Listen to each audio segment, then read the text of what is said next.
بسم اللہ الرحمن الرحیم زرحمت کن نظر برحال زارم یا رسول اللہ غریبم بے نوایم خاک سارم یا رسول اللہ صلی اللہ علیہ وآلہ وسلم۔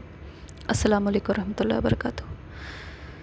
اللہ کے محبوب کو چاہ، حضرت سیدہ پاک کو چاہ، حضرت علی کو چاہ، حضرت امام حسن امام حسین علیہ السلام کو چاہ، 14 معصومین کو چاہ۔ جب یہ بات میرے دل میں ڈالی گئی، جو ذریعہ میرے استاد بنے، لیکن میں اس کشمکش میں رہی کہ اللہ کو چاہنا، اللہ کو چاہوں، اور اگر میں ان سب کا ذکر کرتی ہوں تو یہ اللہ کو چاہنا کیسے ہوا۔ پھر ہلکے ہلکے درود پاک کے ذریعے اس چیز کا دل میں احساس ہوا کہ اللہ نے درود قبول کیوں کیا ہے، ہر حال میں درود قبول کیوں کیا ہے، کیونکہ اس میں حضور پاک صلی اللہ علیہ وآلہ وسلم کا نام مبارک ہے۔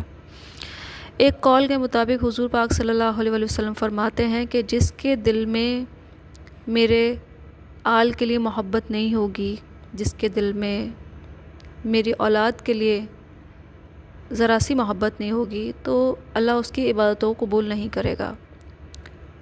یہ بہت گہری بات ہے کہ حضور پاک صلی اللہ علیہ وآلہ وسلم کو ہم چاہنے کے بڑے دعوے کرتے ہیں، لیکن ہمیں معلوم ہی نہیں ہے سیدہ پاک کی تکلیفیں، ہمیں معلوم ہی نہیں ہے حضرت علی کی باتیں، ہمیں معلوم ہی نہیں امام حسین کی سخاوت، ہمیں معلوم ہی نہیں امام حسن کا وہ لوگوں کے گناہوں کو چھپانا۔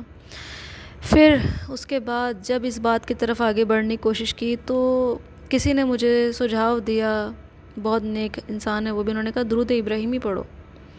جب درود ابراہیمی پڑھنا سٹارٹ کیا، پتہ نہیں جو دل کے اندر کیسی ایک درد چھپا ہوا تھا، کسی ٹینشن ڈپریشن سے، وہ اس کے اوپر کس طرح کی پرت لگتی گئی مجھے معلوم ہی نہیں پڑا۔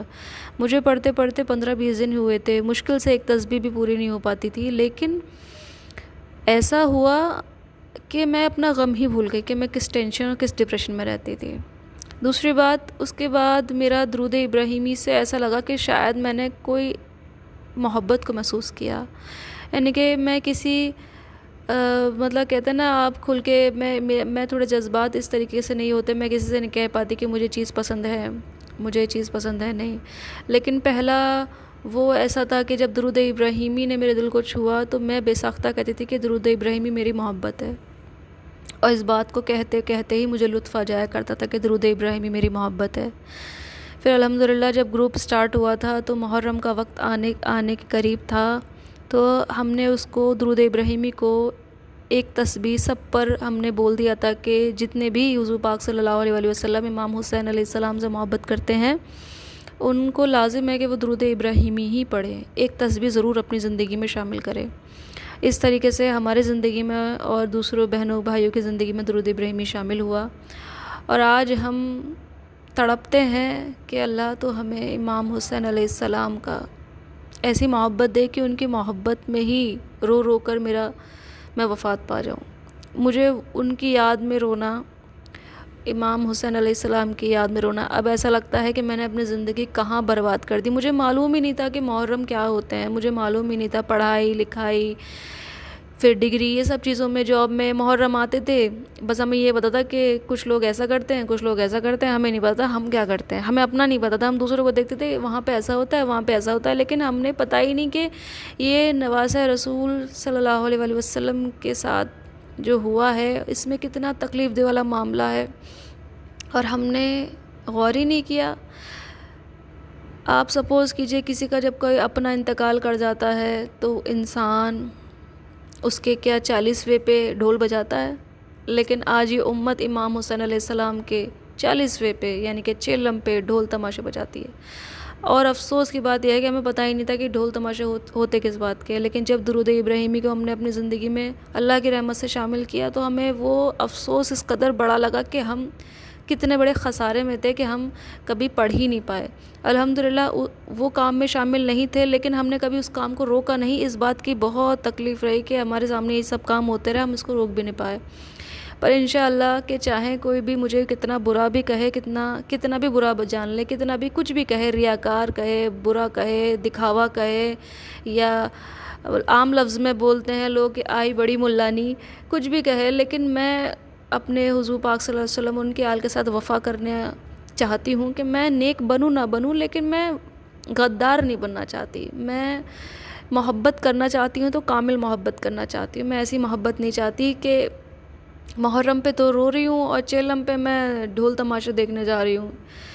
کسی کو میری بات بری لگے تو لگنی چاہیے، کیونکہ امام حسین علیہ السلام کا جو درد ہے وہ کائنات میں سب سے بڑا درد ہے. اور اگر کوئی امام حسین علیہ السلام کو اگر کوئی سچا حضور کا امتی ہے، اگر وہ درد میں شامل ہونا چاہتا ہے، اس تکلیف کو آپ، کیونکہ قیامت کے دن پوچھا جائے گا کون کون تھا اس میں شامل، کس نے روکا، کس نے اس میں انجوائے کیا، کس نے اس کو تکلیف سے اس کو سہا کہ ہاں یہ تکلیف یہ غلط تھا اور آگے بڑھ کر کہا.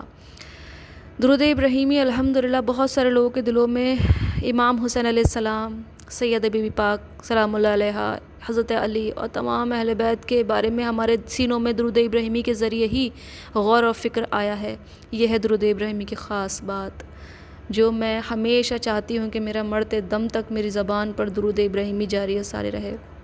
اور کیوں نہ کہوں، جب نماز میں جب تک درود ابراہیمی نہیں پڑھا جائے گا تو آپ کی نماز مکمل نہیں ہوگی. خود رسول پاک صلی اللہ علیہ وآلہ وسلم کی زبان اقدس سے درود ابراہیمی ادا ہوا ہے.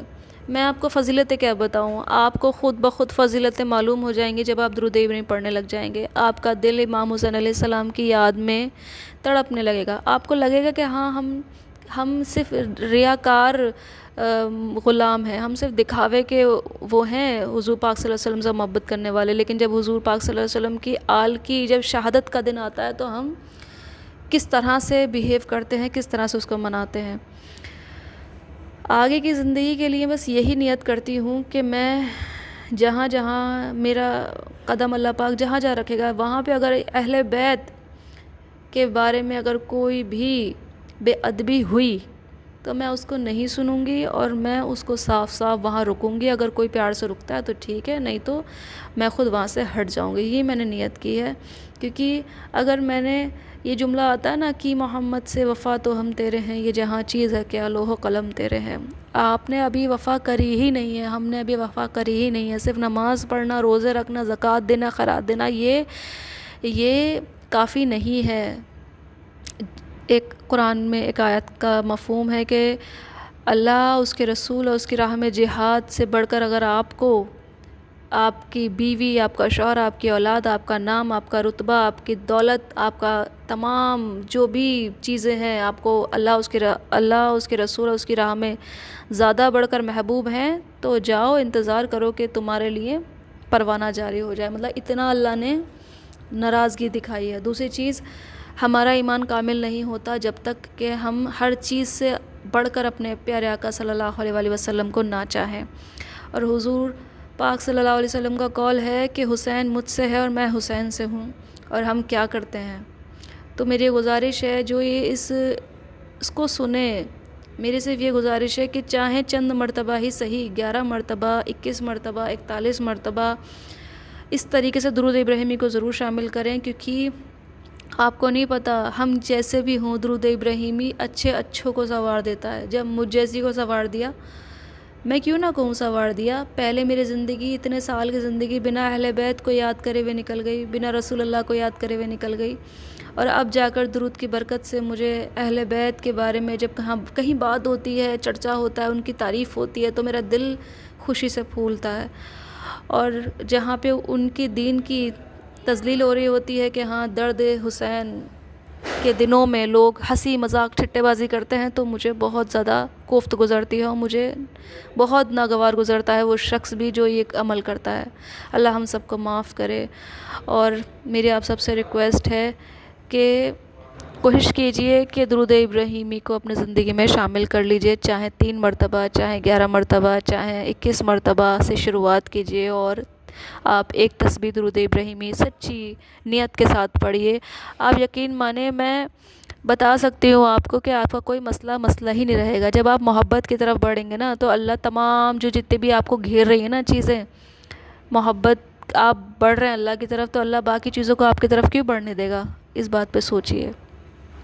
رمضان کا دن ہے، رمضان چل رہے ہیں، اور اللہ ہم سب کو حضور پاک صلی اللہ علیہ وآلہ وسلم کی کامل محبت نصیب فرمائے۔ مرنے سے پہلے پہلے ہمیں دیدار مصطفیٰ نصیب فرمائے۔ آقا جان کہہ دیں کہ ہاں میری امتی میں تجھ سے راضی ہوں، اور تیرا رب بھی تجھ سے راضی ہے۔